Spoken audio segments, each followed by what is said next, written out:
The night they planted the drugs in my locker, I knew my life was over. Not because I was guilty, but because the people who owned me had already decided I would take the fall. In Vegas, you don't cross the Russians. If their boss is about to face prison, they need a scapegoat. And when you're a dancer in their club with no family, no power, no safety net, you're the perfect target. 1 second I was just another girl hustling on stage. The next I was their criminal. Their story was already written for me. Drug dealer, disposable, guilty. But they miscalculated one thing. I wasn't just another lost girl with broken dreams. Years before the club, I was studying to be a lawyer. I didn't graduate, I dropped out when the money ran out and life chewed me up. But I never forgot how the system works. They thought they could bury me with lies. They didn't expect me to use their own rules against them. This is not a story about winning or losing. It's about being betrayed by the people who swore you were family. About realizing you were never more than a pawn. It's about staring at the walls of a cell and deciding whether you'll break or fight or disappear. They wanted me silent. Instead, I turned their trap into my weapon. If you want to hear how a nobody like me went against the Russian Mafia and lived to tell it, subscribe, because the truth is uglier than anything you've seen in a movie. I came to Vegas thinking I could survive by keeping my head down, by pretending the city couldn't touch me.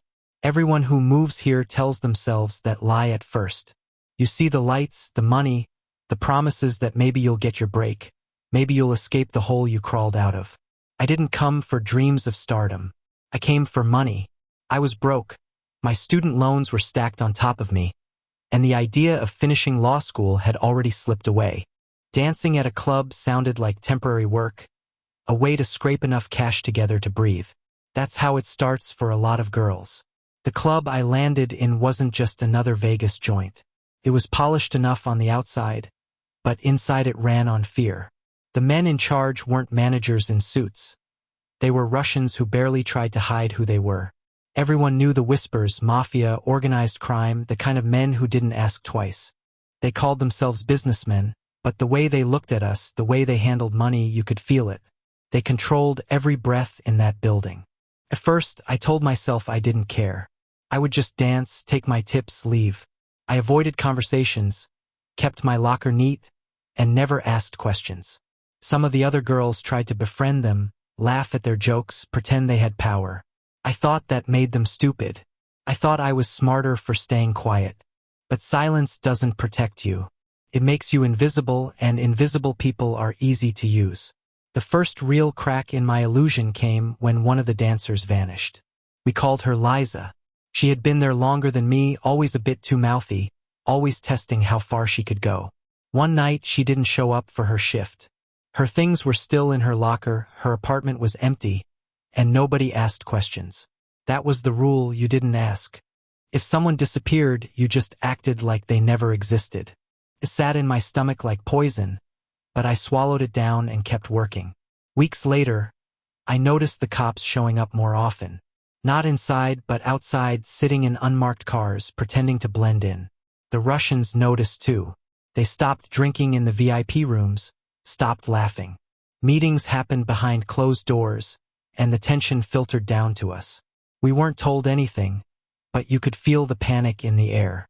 Everyone whispered about a boss, someone higher up, being under investigation. We didn't know names, but we knew enough. If he went down, a lot of people in that building would follow. I should have run then. I should have packed my bag and disappeared the way Liza did, maybe even before her. But I was broke. Rent was due, bills piled up, and my pride whispered that I wasn't like the others. I wasn't weak. I wasn't reckless. I believed that if I played it safe, nothing could touch me. That belief didn't last long. The night everything changed, I came in for my shift like usual. The locker room smelled like perfume and cheap hairspray, the usual chorus of heels clicking on tile. Nothing felt different until I opened my locker and saw a small plastic bag sitting on top of my shoes. At first, I thought maybe someone left it by mistake. Then my stomach dropped. Inside was white powder, neatly sealed. I slammed the door shut, my hands shaking so bad I couldn't breathe. My first thought was stupid, that someone mixed up lockers. My second thought was worse, that it wasn't a mistake at all. I tried to tell myself to stay calm, to think, but my brain was already spiraling. I remembered the unmarked cars, the whispers about the boss, the sudden tension. Someone had to take the fall. They needed a story to feed the cops. And what better story than a girl with no family, no protection, and a past she couldn't explain. I was perfect for it. I spent the whole shift on autopilot, dancing under the lights, smiling at men who reeked of whiskey, all the while knowing there was something in my locker that could end my life. I didn't know if I should take it out, flush it, pretend I never saw it. But the truth is, it didn't matter what I did. The decision had already been made. The trap was already set. At the end of the night, when the music finally died and the customers stumbled out, I lingered in the dressing room, hoping maybe it was all in my head. I opened the locker again. The bag was still there, sitting like a death sentence. I wrapped it in a napkin and shoved it into the corner, praying no one saw. But someone always sees. Minutes later, 2 men in suits walked in. Not the Russians, cops. They didn't waste time. One of them went straight to my locker, like he knew exactly where to look. The other one told me I was under arrest for possession with intent to distribute. My mouth went dry. I tried to speak, but no sound came out. The girls around me froze, their eyes wide, but nobody said a word. Not one of them tried to help. That was the rule. You didn't help. You didn't get involved. As they cuffed me and dragged me out, I caught a glimpse of one of the Russians leaning against the bar, watching. He didn't look surprised. He didn't even look at me. He just lit a cigarette, like it was another Tuesday. That was the moment I realized. I wasn't just unlucky. I was chosen. They had written the story for me, and now I was playing the role. But they didn't know who I really was. They didn't know that behind the heels, the makeup, and the fake smile was a girl who once sat in law classes, memorizing cases and procedures. They thought they had buried me. They had no idea they had just woken something up.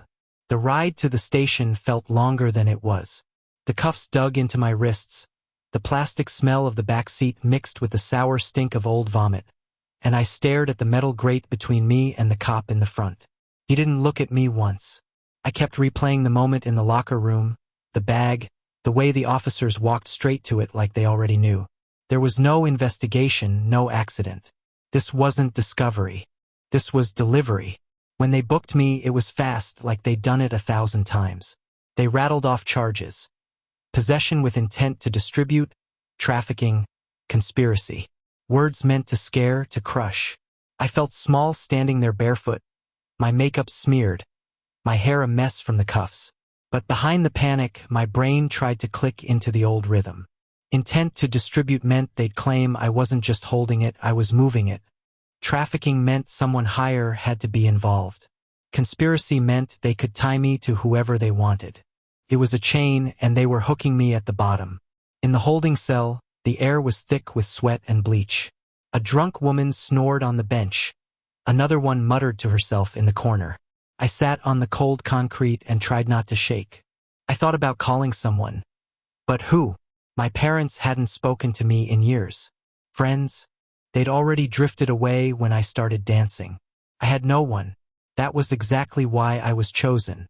When the detective came in, he looked tired, like he'd been on the job too long.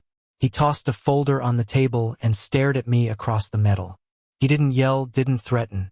He didn't need to. He slid photos across to me. The bag from my locker, stacks of cash I had never seen, my ID placed neatly beside them, like a catalog, like a ready-made case. He said my name, slow, like he was testing how much I'd break. He told me there were witnesses, people who saw me pass bags in the parking lot, saw me talk to men in black cars. Lies, all of it. I wanted to scream, but the words jammed in my throat.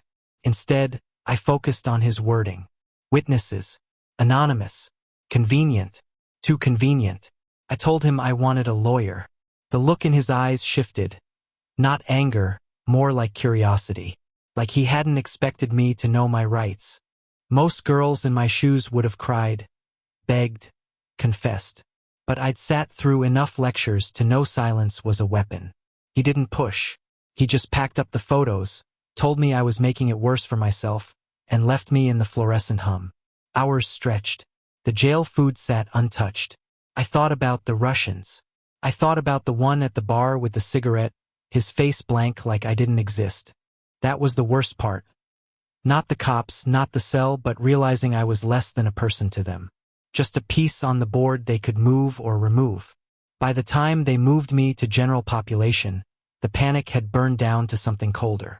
Anger, maybe, or survival. I kept telling myself this couldn't stick. Not if I played it right. They framed me, but they weren't careful enough. They underestimated me. They thought I was just another dancer with no brain, no fight. That was their mistake. The public defender they assigned me looked overworked and half asleep. He flipped through my file, nodded at the charges, and told me to consider a plea. That's when I knew I was on my own. If I wanted out, I had to fight it myself. I remembered the nights I spent buried in law books, trying to prove I wasn't just another girl from nowhere. I dropped out, but the knowledge was still there. Civil procedure, criminal procedure, evidence. Dry, boring words that now felt like weapons. I started small. I asked for discovery. I asked for chain of custody. I asked questions most defendants didn't even know existed. The lawyer blinked at me like I was speaking another language. The judge granted extensions because suddenly it didn't look like I was just rolling over. The Russians didn't expect that.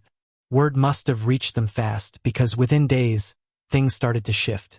Another dancer approached me in jail through a mutual contact. She told me not to fight it. She said it wasn't worth it. Her eyes said more than her words. This wasn't about prison, it was about survival. If I made too much noise, I wouldn't live long enough to see a verdict. I didn't sleep that night. I lay on the hard bunk, staring at the cracks in the ceiling, hearing her voice in my head. Not worth it. Maybe she was right. Maybe the smartest move was to fold, take the time, keep my head down. But then I remembered Liza, the girl who vanished. She probably thought silence would save her too. And now she was gone. I wasn't ready to disappear. If they wanted me buried, they'd have to dig harder. Courtrooms aren't like TV. They don't feel grand or powerful. They feel tired. Fluorescent lights, scuffed floors, the faint smell of paper and sweat. When they brought me in for the arraignment, I could feel everyone's eyes on me, but not because I was dangerous. Because I was entertainment. Another girl chewed up by Vegas. Another case people in suits could push through the system without breaking stride. The prosecutor looked smug, like he already had his win. He recited the charges like he was reading off a menu. Possession, trafficking, conspiracy. His words echoed in the room, bouncing off the walls, painting me into the picture they wanted. A dealer, criminal, disposable. I stood there in my orange jumpsuit, wrists raw from cuffs, and forced myself to stay still. I reminded myself, nothing is real until it's proven. That's what my old professor used to say. The state story is just words. My job was to pull the thread and unravel it. The judge asked how I pled. My lawyer leaned in, whispered guilty, like it was the only option. I ignored him. I said not guilty, my voice steadier than I felt. The room shifted just slightly. The prosecutor smirked like I'd signed my own death warrant. But I didn't care. I wasn't there to make them comfortable. The discovery file landed on my lap 2 weeks later. I spent every night in the jail cell reading it until my eyes burned. Pages of reports, statements, photos. At first it looked airtight. The drugs from my locker tested positive. The cash was bagged and logged. Witnesses claimed they'd seen me in transactions. But the more I read, the more the cracks showed. The bag of cocaine had no fingerprints. None. Not even mine. The chain of custody on the cash was sloppy. The officer who logged it misplaced evidence for 12 hours before entering it. And the witnesses? Anonymous informants with no corroboration. It was a paper house built to look solid. If I hadn't taken those law classes, maybe I wouldn't have noticed. But I had. And once you see cracks, you can't unsee them. I filed motions. Chain of custody challenge. Motion to suppress testimony from unnamed sources. My public defender looked at me like I'd grown 2 heads. He asked me where I learned this. I told him it didn't matter.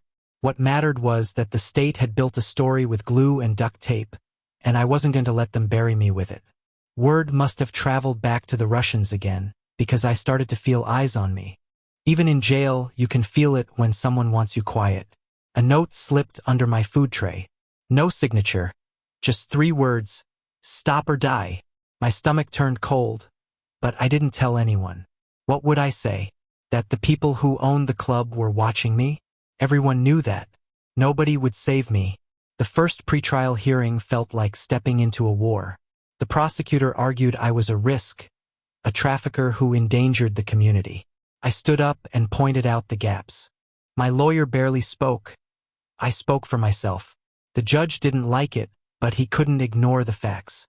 He asked the prosecutor about the missing fingerprints, the sloppy evidence log. The man stammered. It was the first time I saw his confidence falter. That night in my cell, I couldn't sleep. My bunkmate muttered in her dreams. The air reeked of sweat and disinfectant, and I lay awake staring at the ceiling. I should have felt relief, but I didn't. The cracks in the case didn't make me safe. They made me dangerous to the people who needed me gone. The more I fought, the more I proved I wasn't just another pawn. And pawns that fight back don't live long. Still, I couldn't stop. Something in me had snapped the moment they cuffed me. The moment I saw that Russian light his cigarette like I was nothing. I refused to be nothing. If that meant I had to fight both the system and the men who owned it, so be it. The next hearing was set for a month later. That gave me 30 days to dig deeper, to rip apart every line in that file. But 30 days in jail is long enough for a lot to go wrong. And I had no idea just how far they would go to silence me before I ever reached the stand. Jail has its own rhythm. A slow bleed of time where days blur into each other. But you always feel when something shifts. It started small. Stares that lingered too long, whispers that stopped when I walked by. A guard who suddenly knew my name, even though I had never spoken to him. The Russians didn't need to be inside to reach me. Their influence seeped through cracks, carried on favors, debts, and fear. One night, a woman I barely knew sat down next to me in the cafeteria. She didn't touch her food. She just leaned in and told me flat. If I kept pushing in court, I wouldn't make it to trial. Her eyes never blinked. She didn't say the word Russians, but she didn't have to. I asked her why she was telling me. She shrugged, said she once saw a girl try to fight back, said she never saw her again. Then she got up and walked away. My appetite evaporated. That night, I found another note in my bunk. 3 words again. Last warning. Stop. The handwriting was jagged, almost careless, but the meaning was sharp. My hands shook holding it, but I tore it into tiny pieces and flushed it down the toilet. I wasn't going to keep souvenirs of my death threats. Still, the fear burrowed deep. Couldn't sleep. Every creak of the cell door, every cough in the night, every shift change sounded like the end. My brain replayed every case I studied in law school, every lecture about intimidation, witness tampering, abusive process. Back then, those were just terms on paper. Now they were my reality. The next court date loomed, and with it, my chance to expose more cracks. But the closer it got, the heavier the pressure became. My lawyer warned me not to overplay my hand, that I was making enemies I didn't understand. I almost laughed. I understood too well. What he didn't get was that I was already past the point of no return. If I folded now, the Russians wouldn't forgive me. They'd make me disappear whether I pled guilty or not. So I doubled down. I filed another motion, this time demanding disclosure of the so-called witnesses. The prosecutor fought it hard, claiming anonymity was necessary for safety. But I argued that faceless ghosts couldn't put me behind bars. The judge hesitated, then ordered limited disclosure. It was a small win, but it was oxygen. That same week, the retaliation came. I was walking back from the showers when another inmate bumped me hard into the wall. Too hard to be casual. My ribs screamed, and before I could react, she hissed in my ear, "Drop it, bitch." Then she kept walking, like nothing happened. I gasped for breath, holding my side, realizing this was just the beginning. The guards didn't care. One of them even smirked when he saw me limp back to my bunk. It was clear, I was on my own. But pain has a way of sharpening your focus. Every bruise reminded me of the stakes. Every threat reminded me I was still alive, and as long as I was alive, I could fight. The next hearing came. I stood in court with my ribs aching under the jumpsuit, my hands trembling just enough to betray me. But my voice was steady. I laid out the holes again. No fingerprints, broken chain of custody, shady witnesses. The judge listened, the prosecutor squirmed, and for a brief moment, I felt the balance shift. Walking back into holding, though, I knew that win was a knife in my back. The Russians didn't want me to win. They wanted me erased. And if the system couldn't do it cleanly, they'd find another way. That night, lying awake on the hard bunk, I made a decision. I wasn't just fighting for freedom anymore. I was fighting to stay alive long enough to use it. And that meant I couldn't just defend myself in court. I had to go on the offensive. I had to prove not just that I was innocent, but that they had set me up. If I didn't, the trial would kill me or they would. And for the first time since I was cuffed, I felt something stronger than fear. I felt the faint spark of defiance. The threats didn't stop, but something inside me had shifted. I was done playing defense. If they wanted me broken, I'd make them bleed first. Not with fists or blades, but with the only weapon I had left. The law. The very thing they thought I was too dumb, too desperate to use. I started piecing together the story the way I'd been taught back in those lecture halls I thought I'd wasted. Motive means opportunity. The Russians had all three. They needed a body to take the fall for their boss. They had access to me, to my locker, to the evidence. And they had the network to feed lies to the cops. My job wasn't just to deny, it was to build an alternative narrative strong enough to make a jury hesitate. Reasonable doubt isn't about innocence. It's about planting that one seed of what if. Every night in my cell, I pored over the discovery again, looking for details I'd missed. One report stuck out. The officer who claimed to have received an anonymous tip about me. The call was never recorded. No number logged. Just a handwritten note in his file. Too convenient. I flagged it. Another detail. The cash they supposedly found tied to me was bundled with Russian bank bans. Not American. Not local. Something slipped, and they hadn't noticed. I pushed my lawyer to subpoena the officer's records, to demand accountability for the missing fingerprints. He resisted, mumbling about wasting the court's time. I didn't let him. I drafted the motions myself, handed them to him, and dared him not to file. He filed. Maybe out of fear, maybe because he realized I wasn't the average client he could sleepwalk through. The prosecutor fought back, of course. He painted me as manipulative, dangerous, desperate. But the cracks widened. The judge began asking more questions. Each time I stood in that courtroom, orange jumpsuit clinging to me like a scarlet letter, I felt the weight shift a little further. Not victory, not yet, but possibility. The Russians noticed. I could feel it in the way the air thickened around me. Another inmate slipped a razor blade under my mattress. A warning or an invitation. I flushed it before anyone else saw. I wasn't going to play their game. If they wanted me gone, they'd have to be loud about it. And the louder they got, the more suspicious it would look. Then came the day I finally got the partial witness list. Names blacked out, but initials remained. I recognized one. A girl from the club, one of the dancers who used to laugh too loudly at the Russians' jokes. My stomach turned. She hadn't disappeared. She'd flipped. Maybe they'd paid her, maybe they'd threatened her. Either way, she was part of the frame. That was my opening. I built it slowly, brick by brick, the way I remembered professors describing cases. If a witness was compromised, her testimony was poison. If the evidence was mishandled, it was unreliable. If the chain of custody was broken, the whole case cracked. I wasn't just defending myself anymore. I was pulling apart their illusion piece by piece. In the next hearing, I called it out. Not names, I wasn't suicidal. But I questioned the reliability of witnesses tied to the club, the conflict of interest, the possibility of coercion. My words hung in the air, and for the first time, I saw doubt flicker in the judge's eyes. The prosecutor objected, barked about irrelevance, but the seed was planted. Walking back to my cell, bruised ribs still aching, I felt a strange calm. The Russians had money, muscle, fear. I had knowledge and desperation. Sometimes that's enough. Sometimes the smallest crack can bring down the biggest wall. But calm doesn't last in this world.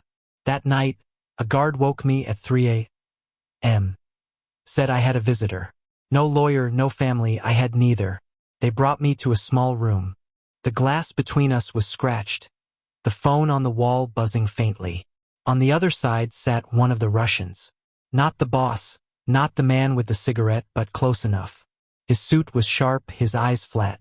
He didn't pick up the phone at first. He just stared at me, like he was studying whether I was worth the trouble. Then slowly he lifted it, and so did I. He didn't threaten. He didn't raise his voice. He just told me to stop. That the trial was over before it began.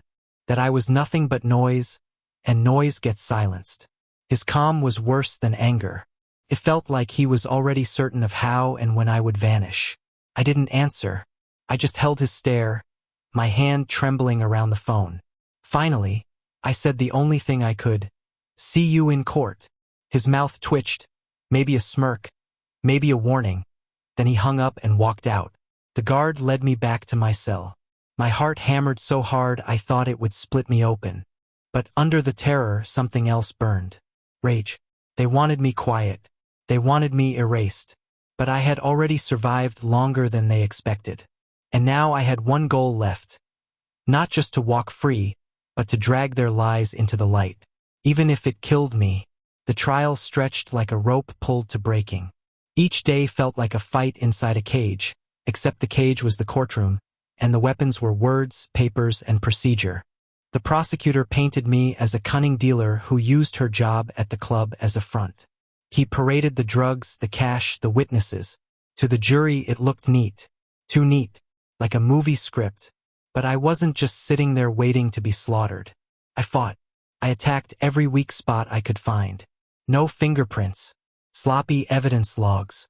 Witnesses tied to the club, women who owed the Russians too much to say no. I made sure the jury heard it again and again. This wasn't proof, it was a story, and it had been written for me before the cops ever showed up. The moment that broke their case came on the third week. One of the witnesses slipped. Under cross, she admitted she was encouraged to cooperate by men she wouldn't name. Her voice cracked when she said it. The prosecutor tried to reel her back, but the damage was done. The jury shifted in their seats, and I felt the air change. Doubt had entered the room, and once it's in, it never leaves. The Russians must have felt it too, because that night, back in the jail, the threats escalated. My bunkmate whispered that a guard had been paid to look the other way, that if I wasn't careful, I wouldn't wake up. I lay awake, every sound amplified, every shadow a blade. But I made it through the night. By then, survival felt like defiance. Closing arguments came. The prosecutor was all fire and fury, demanding the jury protect the community from me. My lawyer barely spoke. It didn't matter. I stood up myself. The judge didn't like it, but I didn't care. I told the jury the truth, that I was framed, that the evidence was a puzzle missing half its pieces, that if they convicted me, they weren't convicting a criminal, they were finishing a job someone else had started. I didn't cry. I didn't beg. I just laid it out the way I'd learned in those long, forgotten law classes. Reasonable doubt, integrity, survival. The jury left. Hours crawled. My hands shook so badly I had to sit on them to keep still. Finally, they filed back in. The foreman stood, paper in hand, and read the words I never thought I'd hear. Not guilty. For a second, I couldn't breathe. The courtroom blurred, sounds muffled. Then it hit me, I had survived. Not one, not really. Survived. The prosecutor slammed his files shut. The Russians sat in the back, faces stone, no emotion, just calculation, like they were already deciding when and where to clean up their mess. I walked out of that courtroom free, but freedom felt like a joke. Reporters shouted questions.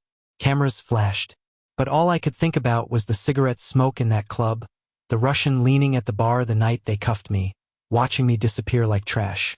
He was still out there. They all were. The system cleared me, but the streets wouldn't. I knew better than to think I'd just go back to dancing or find some normal job. My name was poisoned, my face too exposed. The Russians wouldn't forget. Maybe not today, maybe not tomorrow, but eventually they'd come. So I left. No goodbyes, no plan. Just a bag of clothes and the determination to disappear before they erased me themselves. I don't know if that's victory or just another kind of sentence. But I'm still here, still breathing, still telling the story they tried to bury. And maybe that's enough. If you made it this far, hit like and subscribe.